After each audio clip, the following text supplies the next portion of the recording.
Hola, lecturas en cuarentena, día 76.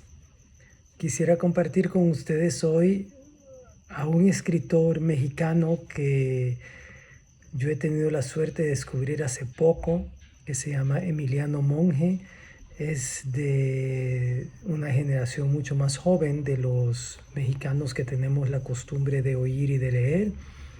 Es nacido en 1978, ya tiene 3 libros traducidos a muchos idiomas y este último es un trabajo de no ficción y es la historia de su familia.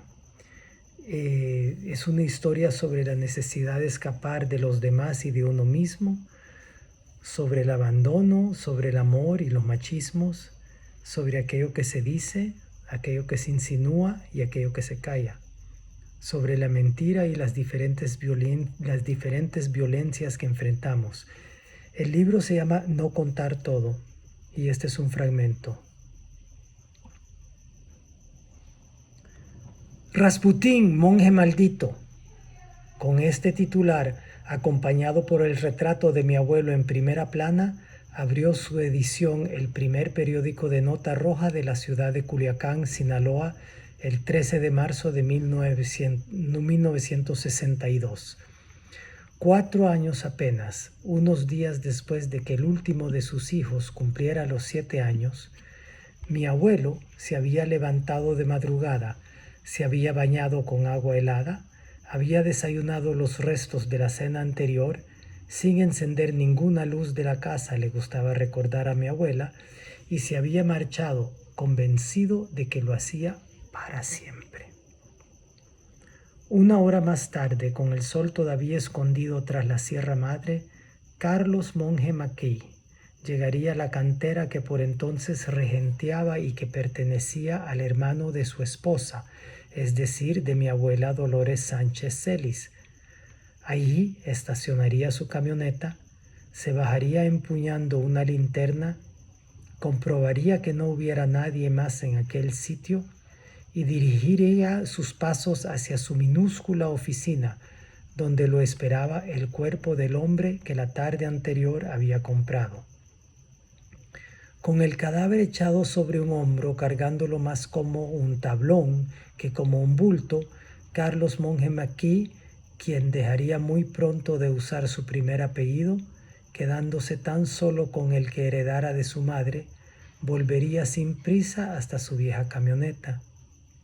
Allí, embebido de coraje por no haberlo previsto, era incapaz de apartarse de la tradición de estallidos repentinos de su estirpe, se vería obligado a hacer crujir las coyunturas y a romper no pocos huesos del occiso, cuyos despojos ya había reclamado el rigor mortis.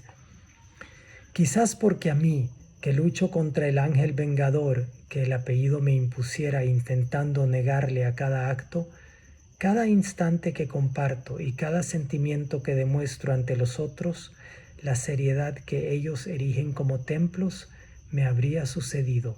Siempre he querido imaginar que en aquel instante fundacional, mientras mi abuelo se peleaba contra el nervio de la muerte, fue capaz de poner pausa a su coraje y de reírse.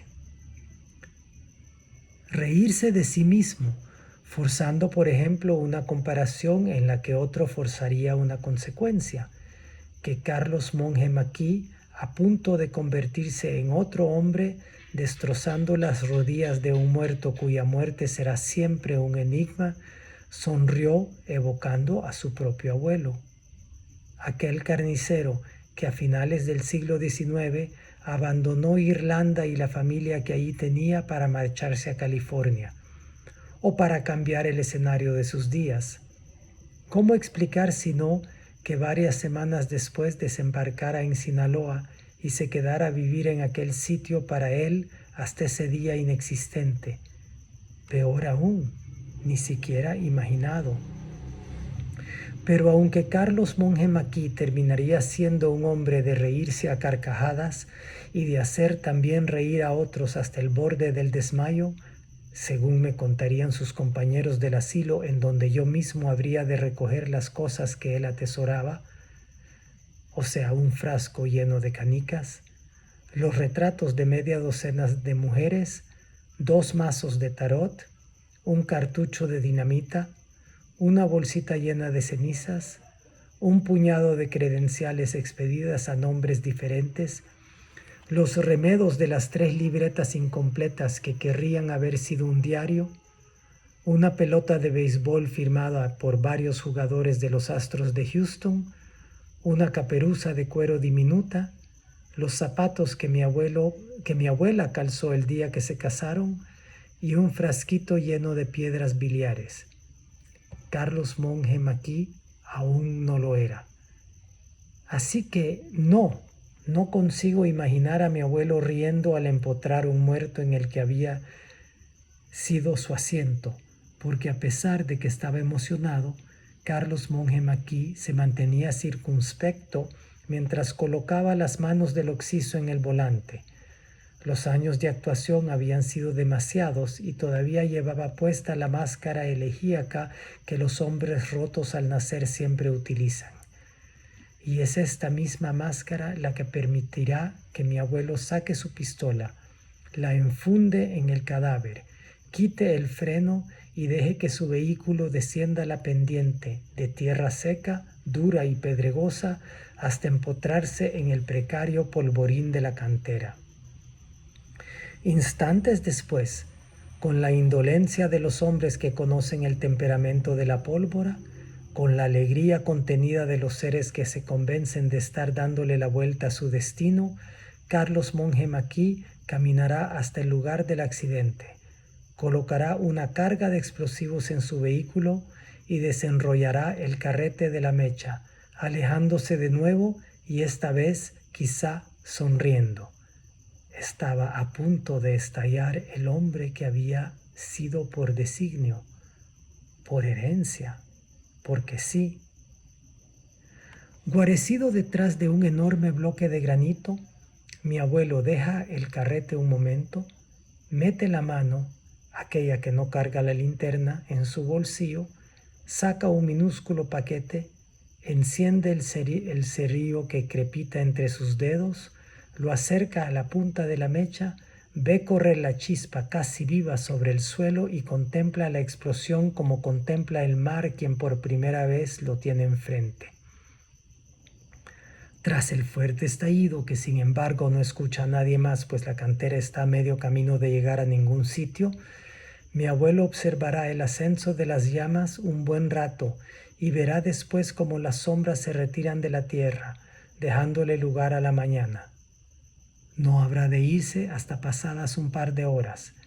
Necesitaba estar seguro de que no quedara nada que no fueran las certezas de su muerte. Y por supuesto, no hubo otras certezas, o por lo menos no en el comienzo, no durante 13, 14 o 15 meses. Entre otras cosas, porque el día de la primera de las muertes de mi abuelo, los peritos que llegaron hasta el sitio del desastre, con quienes había hablado personalmente su cuñado Leopoldo Sánchez Celis, gobernador constitucional del estado de Sinaloa, encontraron entre todo el trocerío la pistola retorcida y chamuscada que Carlos Monge Maquis siempre había llevado al cinto, un arma que su familia y sus amigos habían visto 100,000 veces. Pero esto que aquí apenas he esbozado no es lo que importa. Estos solamente son los acontecimientos, y los acontecimientos nunca son la historia. Ni siquiera los hechos son la historia. La historia es la corriente invisible que mueve todo en el fondo. La historia es por qué mi abuelo intuía, como lo haría un animal, que tenía que marcharse. Igual que mi padre tuvo, muchos años después, que hacer lo mismo.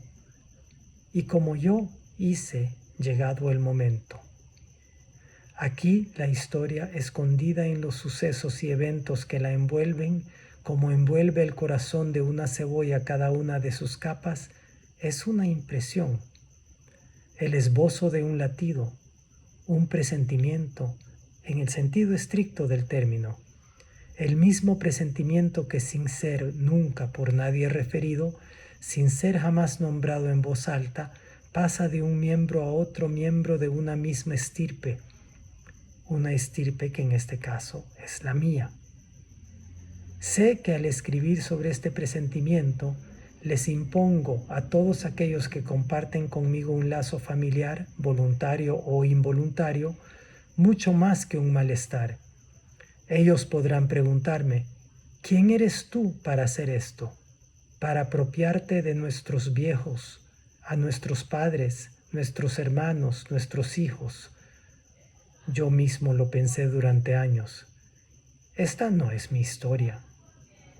Pero un día también oí el presentimiento y esta historia se hizo mía. Con este texto empieza la novela Emiliano Monge, que no es una novela, sino que es un trabajo de no ficción, como les decía antes, no contar todo, donde cuenta toda la historia de su familia. Un libro estupendo que les recomiendo, y él ha escrito un libro que ha dado mucho de qué hablar en México y en el mundo, es La Tierra Arrasada. Y es un gran autor. Hasta mañana.